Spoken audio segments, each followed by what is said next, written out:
मैं पूरी सूची में पूरी लिस्ट देख रही थी। एनटीए का जब से गठन हुआ है तब से कितने पेपर लीक हुए हैं। नीट यूजी 2024 का विवाद हम सबको याद है, जब 67 टॉपर्स एक ही सेंटर से आ गए थे और 720 में से 720 अंक छात्रों को मिले थे, तब सवाल खड़े हुए थे और उस परीक्षा को भी कॉम्प्रोमाइज्ड बताया गया था। यूजीसी नेट जून 2024 की परीक्षा को भी रद्द करना पड़ा था क्योंकि परीक्षा के अगले ही दिन यह खबर सामने आ गई थी कि पेपर लीक हो गया है। जेईई मेंस 2021-2022 में भी गड़बड़ियां पाई गई थी। सीयूटी यूजी 2022 में भी अव्यवस्था पाई गई थी और नीट यूजी 2020 में भी अनियमितता पाई गई थी। तो ये जितने भी बड़े और प्रतिष्ठित परीक्षाएं हैं, इनको कैसे कॉम्प्रोमाइज्ड कुछ लोग करते हैं और कैसे फायदा उठाते हैं चंद पैसों के लालच में, कैसे बच्चों के भविष्य के साथ खिलवाड़ करते हैं, ये तो बार बार सामने आ ही रहा है। एक बार फिर से अनामिका आपके पास आ रही हूं, अभी क्या तस्वीर है आपके पास? अभी भी क्या एनएसयूआई के कार्यकर्ता इसी तरीके से प्रदर्शन कर रहे हैं? हाँ, बिल्कुल प्रदर्शन लगातार जारी है और कुछ छात्रों को यहाँ से, एनएसयूआई के कार्यकर्ताओं को यहाँ से डिटेन करके यहाँ से ले जाया जा रहा है क्योंकि सिस्टम फेल हुआ है और सिस्टम के खिलाफ यहाँ पे प्रदर्शन किया जा रहा है। एनटीए की वो व्यवस्था फेल हुई है जिसपे बच्चों को विश्वास होना चाहिए था, उन छात्रों को विश्वास होना चाहिए था, कॉन्फिडेंस होना चाहिए था। बच्चों का कॉन्फिडेंस टूटा है क्योंकि इस बार जो परीक्षा कैंसिल की गई है वो इसलिए की गई है क्योंकि लीक की, अब एनटीए ने घोषित कर दिया है कि इस बार नीट की परीक्षा कैंसिल कर दी है। दोबारा सेशन भी करते हैं। देखिए, ऐसा है, ये अन्याय बर्दाश्त नहीं होगा और आप देख सकते हैं भाजपा की सरकार में ऐसा कोई पेपर नहीं है जो लीक नहीं हुआ हो। आज नीट के विद्यार्थी जो सड़कों पर उतरे हैं, एनएसयूआई उनकी लड़ाई लड़ रही है। गरीब किसान मजदूर के बेटे जो घरों को गिरवी धर के, गाँव की जमीनों को बेच के शहरों में आके नीट की तैयारी करते हैं। आज भाजपा की सरकार में 720 नंबर का पेपर होता है, 600 नंबर का क्वेश्चन ऑटोमेटिक व्हाट्सएप ग्रुपों में घूम रहा है, टेलीग्राम ग्रुपों पर घूम रहा है। आज एनएसयूआई सड़कों पर संघर्ष कर रही है। अगर हमारी मांगे पूरी नहीं हुई तो एनआई दमखम से लड़ाई ये पेपर है, ये वो बच्चे देते हैं जो गरीब तबके से आते हैं और सपना देखते हैं कि डॉक्टर बनेंगे, परिवार का भविष्य उज्जवल करेंगे, अपना भविष्य उज्जवल करेंगे। सालों की मेहनत होती है। छोटे छोटे बच्चे, आप समझिए कि एक 12th पास बच्चा जो नीट का पेपर देता है उसकी उम्र 16 से 17 साल की होती है। वो पहले से प्रेशर में होता है, डिप्रेशन में होता है क्योंकि 23 से 22 लाख बच्चे एक साथ इस परीक्षा में हर साल बैठते हैं और पेपर इतना टफ होता है कि इसे निकाल पाना ही कुछ बच्चों के लिए मुमकिन हो पाता है। ऐसे में वो बच्चे जिन्होंने इस साल जी तोड़ मेहनत की थी, सालों से वो लगे हुए थे, पेपर पहले लीक होता है और उसके बाद जब एनटीए ये घोषित कर देता है कि ये एग्जाम कैंसिल करा दिया जाएगा और दोबारा परीक्षा होगी, तो वो बच्चे अब क्या सोच रहे होंगे, क्या उनकी आगे की स्ट्रैटेजी होगी, कैसे वो तैयारी करेंगे, ये उनके लिए भी एक बड़ा सवाल बना हुआ है। अनामिका, और मैं हैरान हूं ये बात देखकर, जब जब पेपर लीक होते हैं तब तब एक रटा रटाया बयान एनटीए की तरफ से आता है, तब अपनी जिम्मेदारी को लेकर, अपनी तैयारियों को लेकर एनटीए घिसे पिटे बयान देता है। लेकिन क्या वाकई में उसने कोई बदलाव किए हैं सिस्टम में? इसका जवाब एनटीए देता नहीं है। समीर भिसे मेरे सहयोगी मुंबई से हमारे साथ जुड़ गए, उनके पास भी चलेंगे। समीर, बहुत से ऐसे एस्पिरेंट्स होंगे, परीक्षार्थी होंगे जो मुंबई महाराष्ट्र से ताल्लुक रखते होंगे, उन पर क्या असर पड़ रहा है इस खबर का कि परीक्षा कॉम्प्रोमाइज हो गई और इस परीक्षा को अब रद्द किया जा रहा है? बिल्कुल, जिन बच्चों ने परीक्षा अपीयर की है, जिन्होंने एग्जाम अपीयर किया है, उनमें बिल्कुल डर का माहौल है क्योंकि पूरी तरह से निराशा में है बच्चे। क्योंकि वजह यह है कि जिस तरीके से कई लोगों ने पेपर बहुत अच्छे लिखे थे और ऐसे में पेपर लीक होने की वजह से पूरी परीक्षा को रद्द कर दिया जाना बच्चों के लिए, छात्रों के लिए खासकर एक बहुत बड़े सदमे जैसा है। और कई लोगों से हमने फ़ोन पर बातचीत करके समझने की कोशिश की कि अब जबकि पेपर रद्द कर दिया गया है पूरा एग्ज़ाम ही, उसके बाद वो बिल्कुल ही निराश हैं क्योंकि किस तरीके से एग्ज़ाम होगा, उसकी नई डेट्स क्या हो सकती हैं संभावित, उसके बाद फिर हॉल कब आएगा, हॉल टिकट नया कब आएगा, ऐसे कई सवाल अब बच्चों के मन में अब आने लग गए हैं। और खासकर जिस तरीके से एक बार हम एग्ज़ाम के लिए तैयारी करते हैं, हमसे अपीयर करते हैं, उसी एग्ज़ाम को फिर से रीअपीयर करना एक बहुत बड़ा एक लेंदी प्रोसेस होता है कहना, क्योंकि परीक्षा के लिए एक तैयारी करनी पड़ती है, एक मानसिक तैयारी होती है। आप शुरू से लेकर अंत तक उसके एग्जाम किस तरीके से लिखने हैं, आपकी स्पीड क्या होगी लिखने की, आप किस तरीके से एक सवाल को कितना वक्त दे सकते हैं, किस पेपर के लिए क्या लिखना है, एक पूरा आप ढांचा आदमी तैयार करके चलता है एग्जाम को लेकर। और जब पता चले कि आपकी पूरी मेहनत ही ज़ाया हो चुकी है, जो आप रात दिन मेहनत कर रहे थे, वो प्रकार में पेपर ही रद्द हो चुका है, तो ऐसे में कई सवाल बच्चों के मन में उठने सवाल शुरू हो जाते हैं और एनईटी की पूरी प्रक्रिया को लेकर ही बच्चों के मन में काफ़ी निराशा और एक गुस्सा जो है इस वक्त पेरेंट्स से बात करने के बाद हमें पता चल रहा है। बिल्कुल, देखिए बच्चे भी परेशान हैं, पेरेंट्स भी परेशान हैं। अगली बार परीक्षा में बैठेंगे, लेकिन क्या गारंटी है इस बात की कि जिस परीक्षा में वो बैठने जा रहे हैं वो परीक्षा पूरी तरीके से सीक्रेसी उसमें मेंटेन की जाएगी या पेपर्स को कॉम्प्रोमाइज नहीं किया जाएगा, क्योंकि व्यवस्था तो वही है, पेपर बनेंगे फिर छपने के लिए प्रिंटिंग प्रेस पर जाएंगे और उसी बीच जो पेपर माफिया हैं जो सिस्टम के अंदर मौजूद हैं वो तो अपना काम अच्छे से करना जानते हैं। तो इस बात का भरोसा कौन देगा, इस बात की गारंटी कौन देगा, ये सवाल है। नीतीश के पास भी चल लेते हैं, बिहार से इस वक्त हमारे साथ जुड़ गए हैं, पटना से जुड़ गए हैं। उनके पीछे मुझे परीक्षार्थी भी नजर आ रहे हैं, एस्पिरेंट्स भी नजर आ रहे हैं। नीतीश, जब ये खबर लोगों के बीच में पहुंच रही है, खासकर स्टूडेंट्स के बीच में पहुंच रही है कि नीट की परीक्षा को रद्द कर दिया गया है, क्या है उनके मन के सवाल या किस तरीके का है उनका रिएक्शन?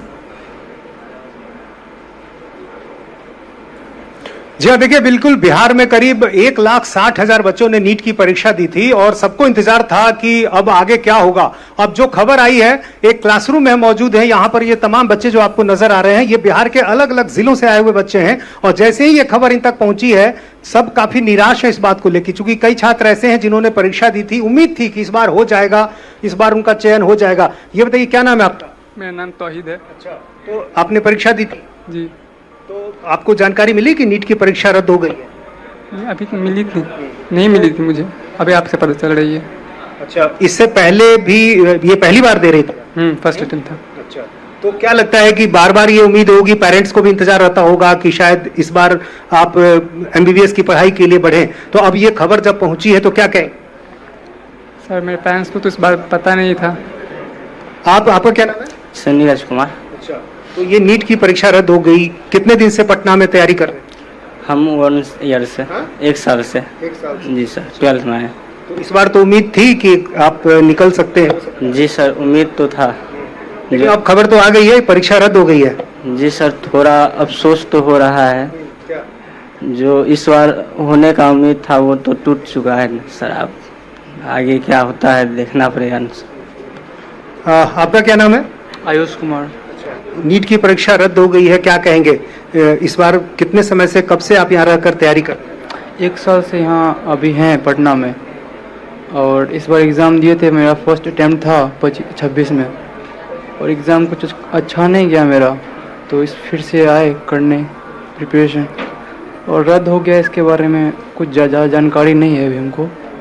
तो अब तो ये खबर आ चुकी है, चूंकि खुद ये जानकारी सामने आई एनटीए की तरफ से, तो परीक्षा रद्द हो गई है, तो अब जाहिर है एक बार फिर से वो मेहनत, वो संघर्ष। हाँ, फिर से करना पड़ेगा सर, और रद्द हो गया तो तो जाहिर है ये तमाम बच्चे जो हैं अलग अलग जिलों से आते हैं, काफी मेहनत करते हैं और जिन जगहों पर ये रहते हैं वहां भी उन्हें काफी मुश्किलें आती हैं।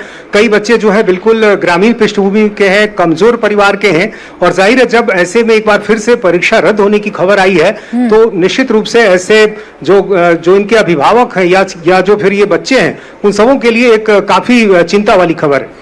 बिल्कुल, देखिए जितने भी स्टूडेंट से आपने नीतीश बात की है वो यही कह रहे हैं कि अफसोस है हमें, इस बार लग रहा था कि हमारा पेपर अच्छा गया है, तो उम्मीद थी कि पेपर निकलेगा, हम आगे बढ़ेंगे, हम डॉक्टर बनेंगे, जो मेडिकल की सीट खाली हैं उनको हम भरेंगे। लेकिन जब खबर आती है कि पेपर लीक हो गया है और पेपर लीक हुआ है सिस्टम के फेल्योर की वजह से और उसका खामियाजा ये बच्चे भुगतते हैं, तो कई सवाल हैं जिनका उठना बड़ा लाजमी भी है और जिन पर कार्रवाई होना भी बड़ा लाजमी भी है। इस सिस्टम को दुरुस्त करना बड़ा लाजमी भी है, क्योंकि ये लचर व्यवस्था है सिस्टम की जिसका खामियाजा ये स्टूडेंट्स भुगतते हैं। रुचि, जो स्टूडेंट्स हैं, चाहे हम उत्तर प्रदेश की बात करें या देश भर में जितने भी स्टूडेंट्स हैं जो इन परीक्षाओं में बैठते हैं, उनकी निराशा तो समझ में आ रही है, लेकिन साथ ही साथ इन पेपर लीक माफियाओं पर क्या कोई ऐसा सिस्टम नहीं है जो इतनी सख्ती के साथ काम करे जिससे ये कभी भी आगे ऐसे पेपर लीक करने के बारे में सोच भी ना सके? बिल्कुल ऐसा सिस्टम तो होना ही चाहिए। यूपी में भी हमने देखा कि कुछ साल बहुत ज़्यादा पेपर लीक हुए, फिर जो योगी आदित्यनाथ गवर्नमेंट है उसने एंटी पेपर लीक लॉ बनाया जो बहुत ज़्यादा सख्त है, जिसमें अगर दोष साबित हो गया कि आपने पेपर लीक किया है तो जिसने पेपर लीक किया है उसको आजीवन कारावास हो सकता है, 1 करोड़ रुपए का फाइन लगाया जा सकता है, और जो इम्तिहान कराने में खर्चा हुआ था वो भी उससे वसूला जाएगा। तो ये सब सख्ती है, एसटीएफ लगाई जाती है। जितने बड़े एग्ज़ाम्स अब यूपी में होते हैं तो पुलिस तो लगती है, साथ में एसटीएफ कई महीने पहले से निगरानी करती है कि कहीं कोई पेपर लीक तो नहीं हो रहा। इसका नतीजा भी अच्छा देखने को मिला क्योंकि यूपी में बड़ी सिपाही भर्ती हुई और उसमें कोई पेपर लीक की घटना सामने नहीं आई। तो अगर सख्ती की जाएगी, इस तरह के कानून बनाए जाएंगे और वो लगातार उनको फॉलो किया जाएगा कि जैसे यूपी एसटीएफ लगती है तो वो हमेशा लगी रहे। पेपर हो तो जो नकल माफिया, जो पेपर लीक माफिया होते हैं उनके बारे में पुलिस को जानकारी होती है, उनके ऊपर नज़र रखना, सारे जितने गैंग्स हैं उनके ऊपर नज़र रखना, उनके फ़ोन को सर्विलांस पे लेना, ये सब काम जो एसटीएफ करती है वो अगर लगातार होता रहेगा तो, क्योंकि पहले आप देखती थी कि मुन्ना भाई एमबीबीएस तो फिल्म ही इसी बात पे बन गई थी कि कोई और जाके पेपर दे आता था जी। तो ये घटनाएं बहुत आम थी कि इम्तिहान हुआ और कोई तेज बच्चा है, कोई डॉक्टर है, वो पैसा लिया और उसने जाके पेपर दे दिया जी। तो वो सख्ती की वजह से वो बंद हुआ और अब इस तरह के कड़े कानून बनाए जाएंगे और सजा दी जाएगी। देखिए तो शायद कानून ये तो फिर भी जो बना दिए जाते हैं, लेकिन उन कानून का पालन अगर करवाया जाए रुचि, तो शायद ऐसी खबरों पर हमें चर्चा करनी नहीं पड़ेगी, ऐसी खबरें हमारे सामने नहीं आएंगी। अनुराग अमिताभ इस वक्त हमारे साथ जुड़ गए हैं, मेरे सहयोगी भोपाल से। उनके पीछे भी मैं बच्चे देख रही हूँ, परीक्षार्थी देख रही हूँ। अनुराग, क्या बातचीत आपकी हो रही है जब ये खबर इन परीक्षार्थियों तक पहुंचती है कि जिस परीक्षा के लिए उन्होंने सालों साल मेहनत की वो परीक्षा रद्द हो गई है, तो क्या रिएक्शन है उन लोगों का? देखिए, तस्वीरें मैं आपको दिखा रहा हूं। मध्य प्रदेश की राजधानी भोपाल की कोचिंग इंस्टीट्यूट है। नाराजगी साफ तौर पर उन तमाम एस्पायरेंट्स को जिन्होंने नीट के एग्जाम्स दिए हैं और उसके अलावा जो नीट के एग्जाम देने जा रहे हैं उनमें साफ तौर पर दिख रही है। जैसे ही हम एमपी नगर स्थित इस जो ये कोचिंग सेंटर पर पहुंचे तो द लैम्प क्लासेस में, तो बाहर ये भीड़ खड़ी हुई दिखाई दी और हम बात करने की कोशिश भी करते हैं। नाराजगी साफ तौर पर छात्रों की थी। हम पूछ भी लेते हैं, आपका नाम सर देव सराठे। कौन सी क्लास में पढ़ते हो? क्या कर रहे हैं आप? हाँ सर, 12th में हूँ सर, अभी नीट की तैयारी कर रहा हूँ। तो आपने तो अभी नीट नहीं दिया, फिर आप इतने अभी आक्रोशित क्यों थे, गुस्सा क्यों हो रहे हैं? सर बुरा लगता है सर, क्योंकि मोरल डाउन हो रहा है। देखिए 24 में भी ये चीज़ हुई है, अभी भी ये चीज़ हुई है। ऊपर से आप मेहनत कर रहे हैं इतने, अपन तो पूरा ईयर बर्बाद हो रहा है। ऊपर से जिनका एग्जाम अच्छा गया है उनके साथ भी कितना बुरा हुआ है। तो आपके फ्रेंड्स लोगों ने दिया? यस सर, सीनियर्स ने दिया। जी, आप बताइए। सीनियर्स ने भी दिया और उसके बाद अगर पेपर ऐसे ही लीक होता रहा तो ऐसे हम लोग को भी बहुत मोरल डाउन होगा, क्योंकि हमें भी नेक्स्ट ईयर पेपर देना ही है। और अगर हमारा भी पेपर लीक हो गया तो इससे बेस्ट ये होगा कि अगर जैसे जेईई का पेपर होता है ऑनलाइन बेस्ड, उसमें लीकिंग के चांसेस बहुत कम है, तो हमारा भी ऐसा पेपर करवा दिया जाए तो बेस्ट होगा वो चीज़ भी। उसके अलावा इसका एक पॉजिटिव साइड ये भी कह सकते हैं कि जिनका पेपर बिगड़ा है वो फिर से एक और पॉजिटिव तो मेरे ख्याल से कोई नहीं चाहता है। क्या कहेंगे आप सर? आप यहाँ पे पढ़ाते हैं, कोचिंग है? यस सर, मैं निर्देशक हूँ द लैम्प क्लासेस में, श्रवण। तो ये खबर के बाद मैंने देखा भीड़ जुट गई आपके यहाँ। ये जो थे जिनका एग्जाम कैंसिल हुआ है उनकी नाराजगी साफ तौर पर है। क्या कहना चाह रहे थे वो, क्या कहा उन्होंने आपको? सर डेफिनेटली यहाँ पर कई बच्चे हैं जिनका एग्जाम बहुत शानदार हुआ। कई 650 700 के ऊपर हमारे बच्चे हैं जो एक्सपेक्टेड स्कोर था एनटीए की के बाद। बट नाराजगी साफ तौर पर है कि आप एक जो एग्जाम है 1 साल में आप कराते हैं, एक ही दिन कराते हैं, उसमें आप और पेन एंड पेपर बेस कराते हैं। तो हमारी यह गुजारिश है कि अगर जैसा जेईई मेन होता है, एडवांस होता है, अगर वह कंप्यूटर बेस्ड हो तो यह सारी चीज़ें नहीं होंगी, लीक के चांसेस ऑलमोस्ट ज़ीरो होंगे। यह पैटर्न हमको देखने को मिलता है सर 2024 में भी। यह आपका जो पेपर था लीक हुआ, उसके 1-1.5 महीने बाद फिर से पेपर होता है, बच्चों का रिदम टूट जाता है, बच्चों का मोराल डाउन होता है। और यही बड़ी बात है अनुराग कि बच्चों का मोराल डाउन होता है, बच्चों का मनोबल टूट जाता है, उनको फिर नए सिरे से तैयारी करनी है। वो भी इसलिए तैयारी करनी है जिसमें उनकी खुद की कोई गलती नहीं है, गलती सिस्टम की है, उसका खामियाजा उनको भुगतना